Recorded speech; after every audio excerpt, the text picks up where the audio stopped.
အဲ့တော့ဒီတော့ cloud carrier ကိုသွားဖို့အတွက်ဆိုရင်ပေါ့နော်အဲ့တော့နံပါတ်1ကဒီစီတို့ဘာကိုသိဖို့လိုလဲဆိုရင် cloud carrier requirement အနေနဲ့ပြောမှဆိုရင် basic networking ကိုနားလည်ရတယ်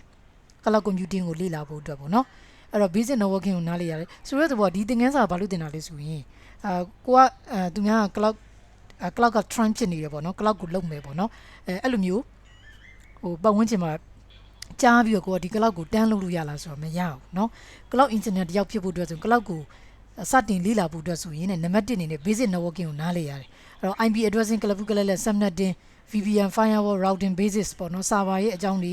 virtualization ရဲ့အကြောင်းတွေအနည်းချုပ်ပြောမှဆိုကျတော့ network engineering ပေါ့ NE အတန်းပြီးရမယ်လို့ပြောချင်တာမြန်မာမှာတော့ဒီကျတော့ဒီ networking အခြေခံအတန်းလို့ပြောလိုက်ရင် NE ကိုတက်ကြတယ်လေ NE ကိုနားလည်ရမယ်လို့ပြောချင်တာပြီးတဲ့အခါမှာ OS အနေနဲ့ပြောမယ်ဆိုရင် Microsoft ကော Linux ကောနော် Microsoft Linux ကိုသိဖို့လိုတယ်advanced level တိတော့မဟုတ်ပေါ့နော် knowledge ရှိဖို့လိုရသိဖို့လိုတယ်ပေါ့နော်ပြောမှဆိုရင် Linux နဲ့ပတ်သက်ရင်လည်းဒီ cloud ပေါ်မှာကျွန်တော်ယူသုံးမဲ့ပိုင်းနေရှိတယ်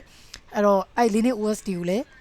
ဒီကင်တွေတက်ရတယ်ပေါ့ပြောချင်တယ် Microsoft နဲ့ပတ်သက်တာတော့ ANI မှာတော့သင်ခဲ့ပြီးသားပေါ့နော်ပြီးနောက်တစ်ခုကအဲ့တော့သူ့မှာဘေးရင်ပါတဲ့ code တွေတော့ရှိပြီးသားဒါပေမဲ့ customer နဲ့ကိုက်ညီတဲ့เนาะဒီ requirement အတိုင်း code တွေကိုပြန်ရေးတဲ့ပိုင်းတွေရှိတယ်ဒါဆိုရင်ဒီတို့ကဘာလို့လဲနားလည်ထားရမလဲဆိုရင် Python programming language ကိုလည်းအနေချင်းတော့သိထားရမယ်ပေါ့နော်အဲ့တော့ဒီ Python လေးကိုလည်းအချိန်ရရင်လေ့လာဖို့လိုတယ် cloud computing ကိုလေ့လာဖို့အတွက်ကအဲ့တော့ Python ဆိုတာကဥပမာပေးလိုက်တာပေါ့နော်တကယ်တမ်းကျ programming အခြေခံသိထားဖို့လိုတယ်ပေါ့နော်ဒါပေမဲ့ Python ကတော့ network သမားတွေတော်များသုံးတယ်သူ့မှာ library လေးသူ့မှာ tools တွေအကုန်လုံးကရှိပြီးသားယူသုံးရုံပဲပေါ့နော်ကိုကအရင်ကြီးဒီ programming concept တွေမိနေကြမလို့ပေါ့နော်နောက်တစ်ခုကကြတော့ understanding the virtualization technology ကြောင်းနားလည်ရမယ်VMware virtual box Docker container service Hyper-V အစရှိတဲ့ဖြစ်ပေါ့နော်ဒီ virtualization technology တွေကိုနားလည်ထားရမယ်ပြီး cloud platform အနေနဲ့ပြောမယ်ဆိုရင် AWS ရှိတယ် Azure ရှိတယ် Google Cloud ရှိတယ်အဲ့တော့အဲ့ဒီမှာအဲ့ဒီ cloud သုံးခုလုံးလေ့လာဖို့လိုတယ်ကိုက AWS တစ်မျိုးတည်းသိလို့မရဘူး Azure တစ်မျိုးတည်းသိလို့မရဘူး Google Cloud တစ်မျိုးတည်းသိလို့မရဘူးအဲ့တော့ cloud တစ်ခုပြီးတစ်ခုလေ့လာဖို့လေကြိုက်တာအရင်လေ့လာလို့ရတယ် AWS နဲ့ Azure ကတော့ဒီလိုတင်တန်းမှလည်းရှိတယ်ပေါ့နော်ဒီတင်တန်းတွေကတက်လို့ရတယ် Google Cloud ကတော့ကိုယ့်ကိုလေ့လာမယ်ပေါ့နော်များသောအားဖြင့်က Google Cloud ကတင်တန်းဖွင့်တာမတွေ့ဘူးပေါ့နော် AWS နဲ့ Azure ကတော့ international certificate တွေဖြည့်လို့ရ Google Cloud ကလည်းဖြည့်လို့ရပါတယ်များသောအားဖြင့်ကတော့ AWS နဲ့ Azure ကိုဖြည့်ကြတယ်နော် AWS နဲ့ Azure ကိုအဲ့တော့ပြီးရင်ဒီထဲဒီ AWS ကို focus ထားပြီးတော့ပြောမှာပေါ့နော်နောက်တစ်ခုက cloud service LAN cloud service ကိုလေ့လာတဲ့အခါမှာAWS ထဲမှာဆို EC2 instant တွေ storage S3 တွေ database တွေ networking တွေ site တွေဖြစ်ပေါ့နော်ဒါတွေကိုဒီချက်လေးလာရမယ်ဒါတော့ cloud အတန်းမှာပေါ့နော်ဒီချက်တို့ရဲ့ဒီ networking မှာဒါမှမဟုတ် CCN ရဲ့ဒီ cloud မှာတော့ဘာကိုပြောမှလဲ cloud ရဲ့ terminology တွေပေါ့ဟို cloud နဲ့ပတ်သက်ပြီးတော့အသုံးနှုန်းတွေcloud ဆိုတာဘယ်လိုဖြစ်ပေါ်လာတာလဲcloud နဲ့ပတ်သက်ပြီးတော့ဘာတွေလုပ်လို့ရတယ်လဲပေါ့နော်ပြီးရင်သူ့ရဲ့အဓိက theory များမယ်ပေါ့နော်ပြောမယ်ထင်ပါ lab ကတော့အကောက်ဆောက်ပြီးတော့အဲ့ဒီပုံမှာဒီကျတို့ဒီ virtualization ပုံမှာ instant တွေယူသုံးမယ်ပေါ့နော်အဲ့လောက်တော့ဒီပြပေးမယ်ပြီးနောက်တစ်ခုက security knowledge တွေရှိဖို့လိုတယ်ပြီးနောက်တစ်ခုကကြတော့cloud နဲ့ပတ်သက်ပြီးတော့ဒီ monitoring လုပ်တဲ့အပိုင်းတွေရှိမယ် cloud AWS cloud watch ပေါ့နော်ပြီးရင်soft skill ဆိုတာကဆိုတဲ့ဘောကဒီကျတို့ကဒီ organization တခြား organization တွေနဲ့ပေါင်းဆက်ပြီးလုပ်ရမယ့်အပိုင်းတွေရှိတယ်ပေါ့နော်အဲ့လိုမျိုးပေါ့ကိုယ့်ရဲ့ဒီပေါင်းစပ်ဆက်ဆံရေးရတယ်ကောင်းမှုလိုတယ် communication တွေကောင်းမှုလိုတယ်ဒါကတော့ဟိုဒီကျတို့ technical နဲ့တော့မဆိုင်ဘူးပေါ့နော်အဲ့တော့အဲ့ဒီဟာတွေကိုမှပြည့်စုံနေဆိုရင်ね applying for entry level position နေနဲ့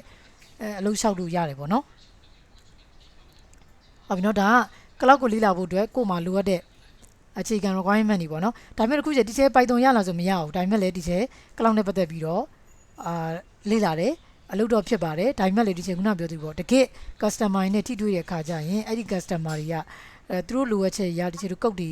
လုပ်ပြရတဲ့ပိုင်းရှိတယ်ပေါ့နော်ဒါပေမဲ့လည်းဒါ Python အခြေခံလောက်သိတယ်ဆိုရင်ဒီ internet မှာရှာပြီးတော့ဒီချိန်တို့လိုချင်တဲ့ပုံစံကိုလုပ်လို့ရပါတယ်ဒီချက် Python ကိုတော့မသိဘူးဆိုပေမဲ့တခြား programming language ပိုင်းတွေကိုတော့အရင်တော့လေ့လာဘူးတယ်ပေါ့နော်ကဲဟုတ်ပြီအဲဆိုရင်ဒါကလိုအပ်တဲ့ချက်ဒါဆိုအနည်းချုပ်ပြန်ပြောမယ်ဆိုရင် cloud ကိုလေ့လာဖို့အတွက်ဆိုရင် networking အခြေခံ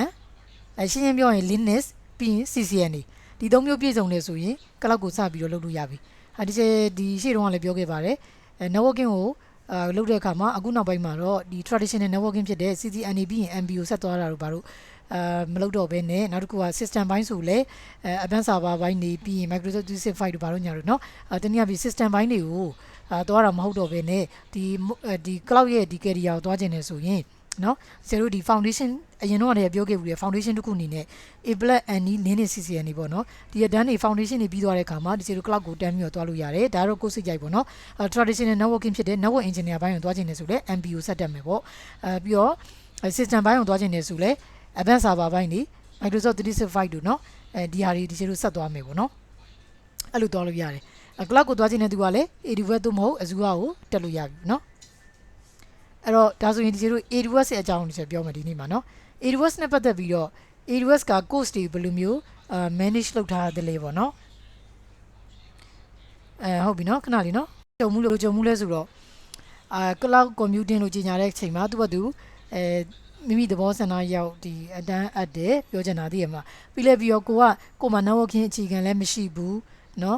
ထားပါတော့ networking အခြေခံမရှိလို့တခြားနယ်ပယ်ကဒီ ID နယ်ပယ်ကဒီ programming တွေဘာလို့အခြေခံရှိလားဆိုတော့လည်းမရှိဘူးเนาะအထူးသဖြင့်ကဒီကျေတို့ဖွင့်တာ network ဘိုင်းကိုရှုတော့ကသွားတာဆိုတော့ networking တော့အခြေခံကောင်းကောင်းရှိဖို့လိုတာပေါ့เนาะအခြေခံဆိုတဲ့နေရာမှာ NE တို့ CCNA တို့ Linux တို့သင်ထားဖို့ရမလို့ပြောချင်တာအဲ့ဒါတွေမပြည့်စုံလည်းပဲနဲ့ cloud ကိုတန်းသွားမယ်ဆိုရင်တော့ခက်ခဲဖြစ်မယ်ပေါ့เนาะLinux တောင်အဲ့လောက်မဟုတ်ဘူးဒီလားအဓိကဒီ networking အခြေခံရဲ့ CCNA ပေါ့ routing switching ဘိုင်းနေရပေါ့เนาะအဲ့ဒါတွေသိဖို့လိုတယ်သူကဒီ physical အနေနဲ့အပြင်မှာဒီကျတို့လောက်ခဲ့ဘူးတဲ့ဥစ္စာကဒီ cloud ပေါ်မှာ logical အနေနဲ့သွားသုံးတယ်ပေါ့เนาะအဲ့ဒီသဘောဖြစ်သွားတာပြောချင်တာ Linux ကလည်းသုံးတယ်မသုံးမဟုတ်ဘူးเนาะဒါကြောင့်ဒီချက်အနီးမှာဆိုရင်CCNA နဲ့ပတ်သက်တဲ့ concept တွေထည့်သင်ထားတယ်ပြီးတော့ Linux ကိုထည့်သင်ထားတယ်เนาะ Linux ကိုထည့်သင်ထားတယ်ထည့်သင်ထားရဆိုတော့ဒီချက် movie group ကိုဒီချက်ပေးထားလीเนาะအဲ့ဒါထည့်သင်ထားတယ်ပေါ့ပြောချင်တာကတော့အဲ့တော့ဒီ NECCNA Linux ပေါ့เนาะအဲ့ဒါလေးဒီချာသိတယ်ဆိုရင်တော့ဘလောက်ကိုတွားရင်အဆင်ပြေပါတယ်เนาะဆိုရဲဆိုတော့ဥပမာပေါ့เนาะကလောက်ပေါ်မှာဒီချေတို့ကရန်ကုန်နဲ့မန္တလေးနောက်ဝက်ချိန်မယ်ဆိုရင်routerကိုယူမယ်ရန်ကုန်မန္တလေးကျိုးတက်မယ်အပြင်မှာဆိုရင်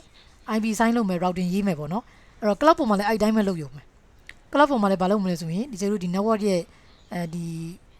network ရဲ့ဒီခေါင်းစဉ်အောင်မှာပါတဲ့ VPC လို့ခေါ်တယ်ပေါ့เนาะအဲ့ဒီကောင်ကိုယူလိုက်မယ်ရန်ကုန်တစ်ခုမန္တလေးတစ်ခုပေါ့เนาะဒီမှာလည်းဥပမာပြထားတယ်နော် VPC နှစ်ခုယူလိုက်တယ်ပြီးရင်အဲ့ different VPC နှစ်ခုကိုချိန်မယ်ပေါ့နော်အဲ့တော့ VPC PRN လုပ်တယ်ပေါ့ cloud မှာအခေါ်မတူတော့တာပဲရှိတာအဲ့တော့ဘာတွေတူလဲဆိုတော့ technology ကအတူတူပဲအဲ့တော့အများစုတင်တာက cloud လို့ပြောလိုက်ရင်ဘာလို့မှလဲပေါ့နော်အဲ့တော့အမှန်တော့ဒီ cloud ပေါ်မှာဒီချေတို့ကကိုတိပိသားဥစားတွေကိုပဲ setting တွေ configure လုပ်မှာပေါ့အဓိကကဒီ AWS ရဲ့အသုံးပြုပုံတင်တာပေါ့နီးပညာကိုယ့်ရဲ့ဒီ technology scale တွေကကြာကို့မှာငကိုတွေကတိထားရမယ်ရန်ကုန်နဲ့မန္တလေးချိန်မယ်ဆိုရင်ဒီတိုင်းချိန်လို့မရဘူး routing ရေးရမယ် route Cisco မှာတော့ကျတို့က routing ရေးရလို့ခေါ်တာပေါ့အဲ့မှာ route table လို့ခေါ်တယ်နော် routing table ပေါ့တနည်းပြောမယ်ဆိုရင်အတူတူပဲသဘောတရားနော်အဲ့အတွက်ကြောင့်မို့ဒါcloud ကိုလေ့လာလေဆိုတာကဒီအခြေခံ requirement လေးတွေရှိထားဖို့လိုတယ်လို့ပြောချင်တာနော်ဟုတ်ပြီဒါဆိုရင် AWS ပေါ့နော် AWS မှာ cloud ကိုဘယ်လိုမျိုးလေ့လာလို့ရတယ်လဲဆိုရင် cloud ရဲ့ဒီpractitioner လို့ခေါ်တယ် cloud foundation course ပေါ့နော် cloud foundation course လို့ခေါ်တယ် cloud ရဲ့ practitioner course ပေါ့နော်အဲ့ဒီမှာ cloud ရဲ့အခြေခံသဘောတရားရေး security networking database server storage ပေါ့နော်အဲ့ဒီဥစ္စာတွေပါတယ် cloud ရဲ့ practitioner course မှာနော်အဲ့တော့အရင်တော့အဲ့ဒီ practitioner course ကို exam ဖြေမယ်ဆိုရင် 100% ပေးတဲ့ coupon တွေရှိတယ်$100ကသူ့ရဲ့ exam fee ပေါ့နော်ဒီကျတို့ဒီဟိုပါပေါ့100ရန်တော့discount ပေးတယ်ဆိုတော့ပတ်စံတပြားမကုန်မဲနဲ့ဒီ exam တွေကိုဒီချေလို့ဖြေလို့ရတယ်ဟုတ်ပြီနော်ဒီမှာမိနစ်60ဖြေရမယ်ပြီးရင် multiple choice နဲ့သွားမယ် passing score က85ရာခိုင်နှုန်း65နဲ့85 multiple choice ပေါ့နော်exam fee က$100ရှိတယ် minutes က3 year exam language က English Japanese Korea Chinese language တွေရမယ်ပေါ့နော်ခြား language တော့မရဘူးအဲ့တော့3 year ရမယ်အခုတော့100ရာခိုင်နှုန်းမပေးတော့ဘူး free ကိုလေ50ရာခိုင်နှုန်း discount ပေးတယ်50ရာခိုင်နှုန်း$50ကျမှာပြောချင်တာနော်$50ဆိုဘယ်လောက်လဲ9 420ဆို2သိန်းလောက်ပေါ့နော်အဲ့လောက်ပဲကုန်ဟုတ်ပြီနော် အဲ့တော့ဒါက exam fee ကိုပြောတာเนาะဒီ exam ဖြည့်ဖို့အတွက်ကျတို့ dump file ဝယ်ရမယ် dump file ဖွင့်တဲ့ software ဝယ်ရမယ်เนาะအဲ့တော့ software ရော dump file ကိုတွဲရောက်တာရှိတယ်နှစ်မျိုးဝယ်ရမယ့်ပုံစံနှစ်မျိုးတော့ရှိတယ်ပေါ့နော်ကဲဟုတ်ပြီဒါကဒီ traditional course ပေါ့နော်ဒါက cloud ရဲ့ foundation course ပေါ့မြည်သူမဆိုဒီဟာကိုလမ်းလေထားရမယ်ပေါ့နော်နောက်တစ်ခုမှ associate level ဒီချေတို့သင်တန်းဒီမှာ associate level ကိုတန်းဖွင့်တယ်ဒါပေမဲ့ associate level ကိုတန်းဖွင့်တယ်ဆိုရင်လည်းအပေါ်က traditional နဲ့ဒီချေတို့ပေါင်းလိုက်တာပေါင်းပြီးတော့ဖွင့်တာပေါ့နော် associate level ကမိမိဝါသနာပါတာကိုရွေးချယ်ရမယ်နော်အဲ့တော့ networking သမားဆိုရင် architect programming သမားဆိုရင် developer associate system engineer ဆိုရင် AWS SysOps associate ပေါ့နော်အဲ့လိုမျိုးဒီချေတို့ရွေးချယ်ပြီးတော့သင်တန်းကို join ဖို့လိုတယ်တချို့က developer တွေလာတယ်ဒီချေတို့ရဲ့ architect အတန်းယူလာတတ်တယ်ဒီချက်စီမှာကြုံမှုတာပြောပြရနော်သူက programming သမားဖြစ်တယ် developer ဖြစ်တယ်အဲ့တော့ developer associate ကိုတက်ရမှာဘာလို့လာတက်လဲဆို architect associate ကိုလာတက်တယ်နော်အဲ့တော့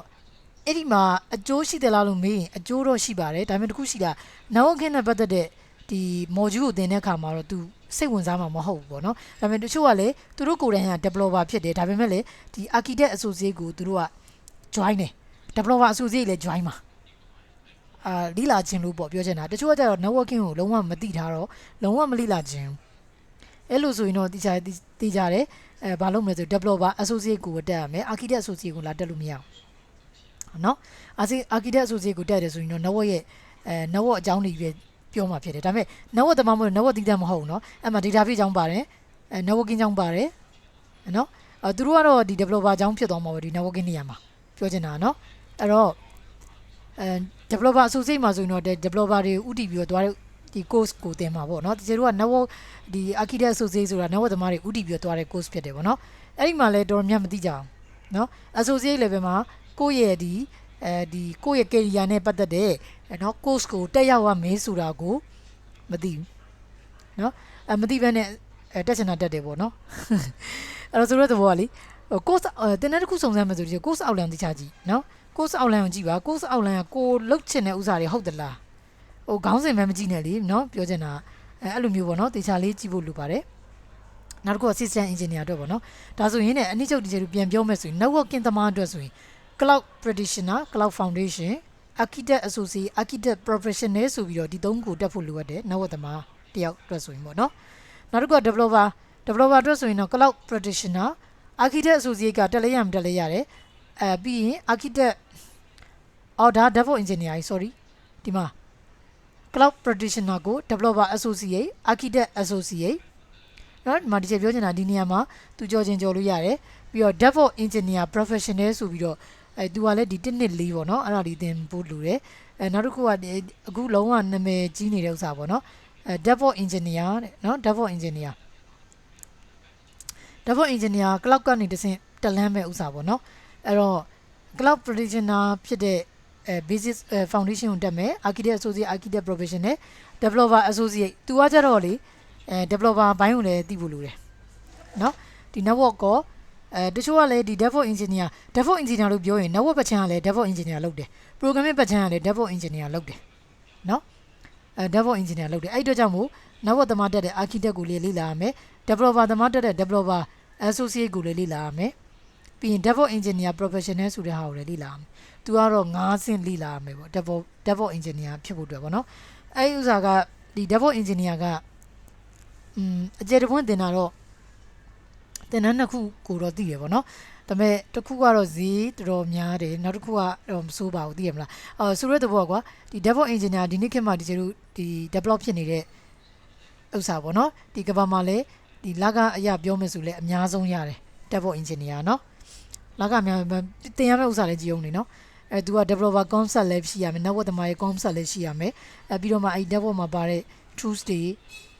ဟိုပါပေါ့เนาะအစုံအဲ့ဒါအကုန်လုံးလည်းဒီကျေတို့လေ့လာမယ်သင်ရမယ်သုံးတတ်ရမယ်ပေါ့เนาะအလုပ်တွေမှာကျတော့ automation ဥစ္စာခက်စားလာတယ်လေအဲ့တော့ manual လုပ်တဲ့အလုပ်တွေမရှိတော့ဘူးလေမရှိတော့အောင်လုပ်မယ်ဆိုရင်တော့ဒီ DevOps ကအခန်းကဏ္ဍတစ်ခုအနေနဲ့အရေးကြီးတဲ့အခန်းကဏ္ဍတစ်ခုအနေနဲ့ပါဝင်လာတာပေါ့เนาะကိုက cloud တည်တတ်မယ်ဖြစ်နေတယ်ဆိုရင်တော့ဒီကျတော့ network သမားတယောက်အနေနဲ့တော့ cloud practitioner architect associate architect professional เนาะဒီသုံးခုလေ့လာရင်ရပါပြီအဲ့ဒါက AWS အတွက်တော့ဇလန်းပြီးသွားပြီပေါ့နော် အဲ့တော့ဒီ Azure အတွက်ဆိုရင် Azure ကလည်းAzure ဒီဟိုပါပေါ့ fundamental အပိုင်းရှိတယ်ပြီးရင် administrator ရှိတယ်ပြီးရင် solution architect ရှိတယ်เนาะအဲ့တော့ဒီမှာကနာမည်သွားတူတယ် solution architect ကဒီ AWS အတွက်ဆိုရင်နောက်ဆုံး level ဖြစ်တယ်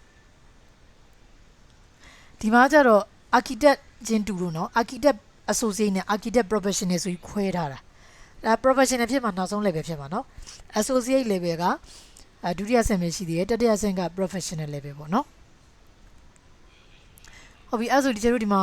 ကြည့်အောင်အဲ့ဒီ exam တွေဖြည့်မယ်ဆိုဒါ cloud professional solution architect ဒီကျတို့ professional ပေါ့เนาะ professional ဆိုရင်190မိနစ်190ရှိမယ်မေကွန် question 80ရှိမယ် percent score 85နဲ့80ကြားရမှာအောင်မယ်ဒေါ်လာ300ရှိတယ်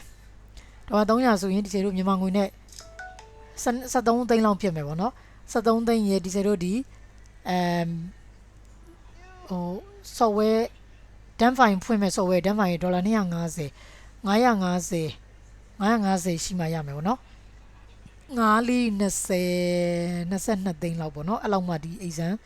အောင်မယ်ပေါ့နော်ပြီးရင် architect ဆိုစေက architect solution architect ကတော့ဒေါ်လာ150ပဲရှိခုနကဒီချက်ပြလိုက်တာ professional နော် professional ဖြစ်သွားတယ်ဒေါ်လာ150နော် architect associate ဆိုရင်တော့ဒေါ်လာ150ပဲရှိမယ်ဒေါ်လာ150ဆိုတော့15လီ60 6သိန်းဒေါ်လာ150ရေ250ပေါင်ဘလောက်150 300 400 500ပေါ့နော်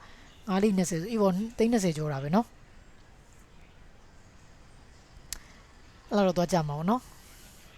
ကဲဟုတ်ပြီ percent score က80 85ရာခိုင်နှုန်းပေါ့နော် exam fee ဒေါ်လာ150ဟုတ်ပြီခုနကဒီချက်ပြောတဲ့ဥစ္စာတွေကိုဒီမှာနည်းနည်းလေးချက်ပြီးဒီချက်ပြောမယ် AWS available AWS certification ပေါ့နော်အရင်ဆုံးဒီ cloud foundation တခုအနေနဲ့ဒီ fundamentals of AWS cloud and industry knowledge ပေါ့နော်သူကတော့ဒီမှာ6 months လို့ပြောတယ် cloud practitioner course ပေါ့နော် cloud practitioner course ဒါသူတို့ဒီ official သတ်မှတ်ထားတော့6 months လောက် AWS နဲ့ပတ်သက်ပြီးလေ့လာဘူးရမယ်ပေါ့နော်ဒါတော့ထားပါတော့ cloud practitioner မှာဆိုရင် AWS certified cloud practitioner course ကိုเนาะလေ့လာမယ်နောက်တစ်ခုက associates level မှာဆိုရင် architect ရှိမယ်နောက်ဝတ်သမားလေ့လာတဲ့ဥစ္စာဒါလည်းနောက်ဝတ်သမားပဲပေါ့เนาะ administrator system administrator လေ့လာတဲ့ဥစ္စာဒါကတော့ developer เนาะသုံးခုရှိမယ်professional သွားတဲ့အခါမှာ architect သမားဒီ architect professional လေ့လာရင်ရပြီနောက်ဝတ်သမား1 2 3ဒီဥစ္စာကိုသွားမယ်เนาะနောက်တစ်ခုက developer ပဲဖြစ်ဖြစ် system သမားပဲဖြစ်ဖြစ်ပေါ့နော်သူက DevOps engineer professional ကိုသွားမယ်ပေါ့နော်သူတို့တွေက DevOps engineer professional ကိုသွားဖို့ရာများမယ်ပေါ့နော်ဒီချက်ဆိုရင်ဒီ AWS practitioner AWS solution architect associate SysOps administrator associate ပေါ့နော်ဒီကတော့ကိုဒီဘက်ချက်အောင်ရောက်လာတယ်အမှန်တော့ဘယ်လိုပြောမလဲဒီချက်ဒီအပေါ်ကိုသွားချင်တာပေါ့နော်ဒါပေမဲ့လေဒီအောက်ကိုအရင်သွားနေရပေါ့နော်အဲ့တော့ဒီဘက်ကိုသွားပြီးဆိုတဲ့ကြောင့်မို့ဒီ DevOps ကိုလေ့လာလိုက်ရင်ဒီ DevOps ရောင်ဖြစ်တဲ့ဒီ developer associate ကိုလေ့လာလိုက်ရင် DevOps engineer ဘိုင်းကိုဆက်သွားလို့ရတယ်ပေါ့နော်လောစေကတော့ဒီချက်တော့ cloud တည်တံ့မဲ့သွားချင်တာဆိုတော့ဒီဘက်ချမ်းကိုပြန်သွားရမှာနော်ပြီးတော့ तू က advanced networking နဲ့ပတ်သက်တာကြီး big data နဲ့ပတ်သက်တာရှိရယ် security နဲ့ပတ်သက်တာရှိတယ် machine learning နဲ့ပတ်သက်တာရှိတယ်ပေါ့နော်ပြီးတော့ဒီအစိုက်တဲ့ဖြစ်ပေါ့နော်အဲ့ဒါရှိသေးတယ်အဲ့တော့ AI တို့တချို့ဆို AI ဆိုရင်ဒီ AWS ပေါ်မှာဒီ AI နဲ့ပတ်သက်တာတွေသွားတယ် big data နဲ့ data analysis နဲ့ပတ်သက်တာတွေသွားတယ်နောက်တစ်ခုက machine learning နဲ့ပတ်သက်တာတွေ AI နဲ့သွားကြတယ်sorry machine learning နဲ့ပတ်သက်တာတွေကိုဒီ AWS ပေါ်မှာဒီ cloud ပေါ်မှာသွားကြတယ်ပေါ့နော် Azure နဲ့လည်းသွားတယ်လို့ AWS နဲ့လည်းသွားကြတယ်နော်ဒါက AWS မှာရှိနေတဲ့ဒီ career road map ပေါ့နော်ကိုရီဘယ်ကစလိလာမလဲပြန်ပြောမယ် foundation ကစလိလာမယ်ပြီး associate professional ဆိုပြီးရှိတယ်အဲ့ဒီမှာမှနောက်ဝက်သမားဆိုရင် architect professional developer ဆို developer associate DevOps engineer ပေါ့နော်အပြီးဒီ system SysOps ပေါ့နော်သူလည်း DevOps engineer အဲ့လိုသွားမယ်နော်ဒါကဒီ AWS နဲ့ပတ်သက်ပြီးတော့career road map လေးပေါ့နော်ဒီ AWS မှာမဟုတ်ပါဘူးကျွန်တော် cloud ကိုလေ့လာမယ်ဆိုရင်ဒီချက်ပထမဆုံးပြောခဲ့တာ cloud ကိုလေ့လာဖို့အတွက် basis requirement ရယ်ဒါ AWS ကိုလေ့လာဖို့အတွက်လေ့လာမယ် exam topic တွေရယ်ပြီးအခုနံပါတ်3ပါကိုပြောမလဲဆိုရင် ဒီဟိုပါပေါ့ AWS မှာသင်ရမယ့်ဒီ scope ပေါ့နော် scope of work course outline ပေါ့နော်အဲ့ဒါလေးဒီထပ်ပြောနော်မပြောခင်မှာပေါ့နော်ဒီ recording ခဏရက်လိုက်မယ်ဟုတ်ပြီအဲ့တော့ဒီဟိုပါပေါ့ AWS certified solution architect associate ပေါ့နော်အဲ့ဒီအဲ့ဒီမှာဘာတွေသင်ပါလဲဆိုရင်ဒီ module 9ခုရှိတယ်ပေါ့နော် module 1အနေနဲ့ဒီအခုပြောလိုက်တယ် how to learn cloud computing introduction to cloud AWS certificate exam guideline exam style and question ပေါ့အခုရှင်းပြလိုက်တဲ့ဥစ္စာတွေကိုပြောတာเนาะအဲ့ဒါဘာလဲဆိုရင်module 1ပေါ့เนาะ module 1ရဲ့ဥစ္စာဖြစ်ပါတယ်အခုဘယ်ကိုဆက်သွားရမလဲဆို module 2ကိုဆက်သွားရမယ်ပေါ့เนาะဒါဆို module 1ကိုrecording တစ်ဖြတ်ရက်လိုက်ပါမယ်เนาะ